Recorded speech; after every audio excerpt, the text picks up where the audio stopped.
Hey, tribe.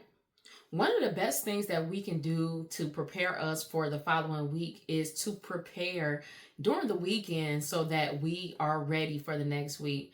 You often see this as my weekly reset, different vlogs like that, but I want us to create our own plan that will be effective in helping us to prepare for the next week so we can face the week without anxiety, without fear, without rushing, and putting ourselves first. So let's dive in.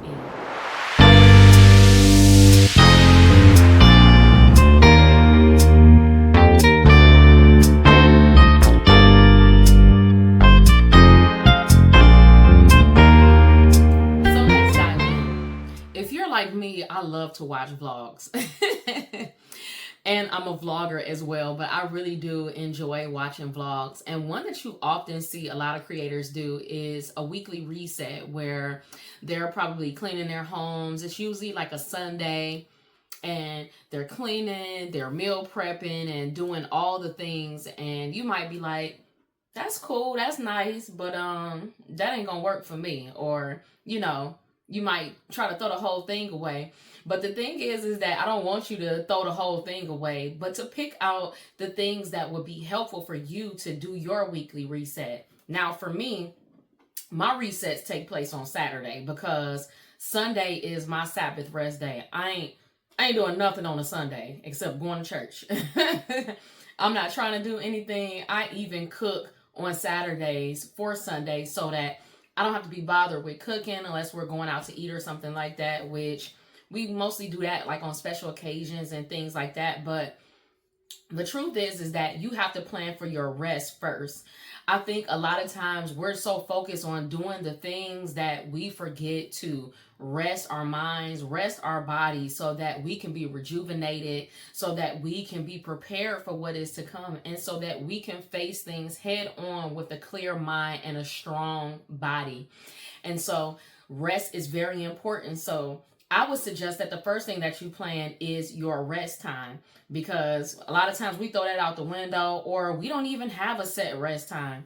And rest is basically the same for everybody. I'm not going to say that it looks different, but rest is making sure that you're not doing anything, or making sure that you are getting enough sleep, because a lot of us do not get enough sleep. And don't be afraid to take naps, honey. Everybody know that's my friend and family member know that on Sunday after church I have my after church nap. Don't you call me before 4 p.m. because baby, I'm asleep. I am taking my after church nap. We done ate good. I'm taking a nap.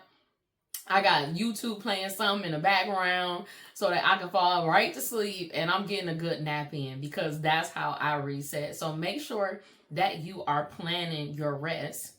And then next, make sure that you're planning the plan. Another thing I like to do on Saturdays as well is actually planning for the next week.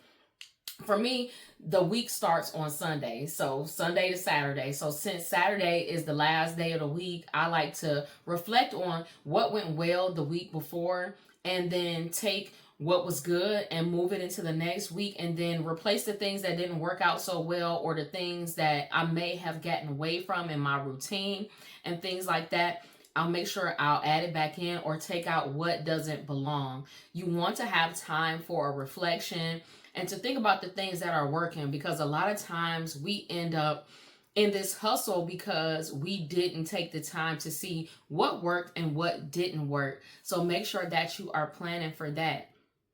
And then also plan your cleaning time. Like for me, because I am a housewife and I'm an entrepreneur and I work from home, I'm able to plan my cleaning schedule differently. I use timers.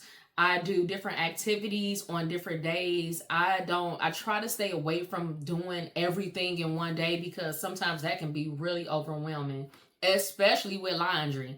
I don't know about y'all, but laundry gets on my nerves. Like, it's not so bad when you wash it. It's really like the folding and the putting away, especially if you got a pile up to here.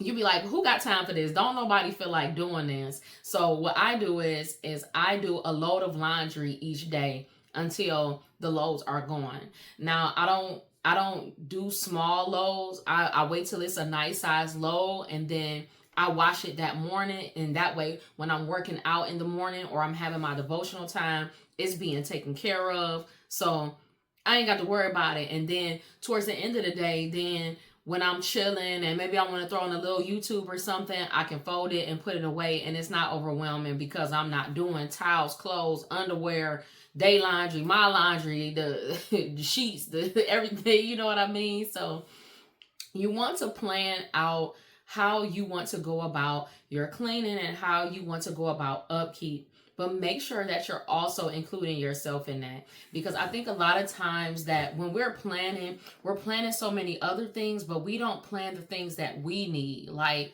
doing your hair, doing your nails, doing your spa days. If you like me, I do my spa day at least at minimum once a week. I like to prefer to do it twice a week, especially, you know, as the weather's changing and my skin is starting to change. So trying to get it back into a rhythm. So make sure that you're planning for yourself too. It's not just about resetting your home, but resetting yourself as well.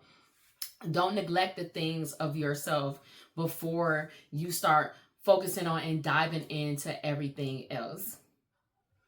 And then lastly, with your reset, you can use that time to do leftover tasks. So if there were some things that you have forgotten to do or just didn't have the time to do, that is a great time to prepare to do that and start doing that in your reset day. So that could be shredding papers. That can be, I want to declutter this one particular area. Whatever it is, it should be something that's productive, that will help you to get ahead and make you feel good about the week that is coming ahead.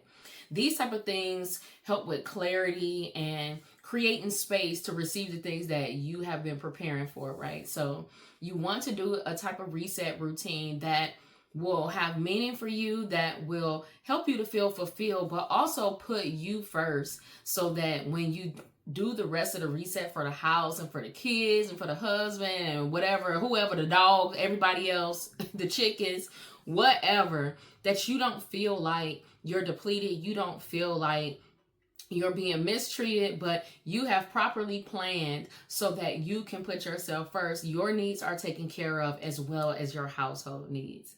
Okay? So these are all things that you can do on a Saturday or a Sunday, however you choose, or whatever day of the week may be your reset day, because sometimes everybody don't have the weekend off. Some people off days are Monday and Tuesday. So whichever days of the week that you choose to do it, make sure that you are creating a plan that is best for you and doesn't have to be aesthetically pleasing. We don't live to please other people, right? We're not here to be ecstatic. You know what I mean? We want to live our best lives feeling fulfilled and pouring from an overflowing cup and not an empty cup. Okay? So I hope that these tips were helpful. Which one was your favorite? Let me know down in the comments. And if I missed something, drop that in the comments as well. Let me know how it is that you do your reset each week. Okay? I love you guys to life. I hope you have an awesome day, and I will see you in the next video.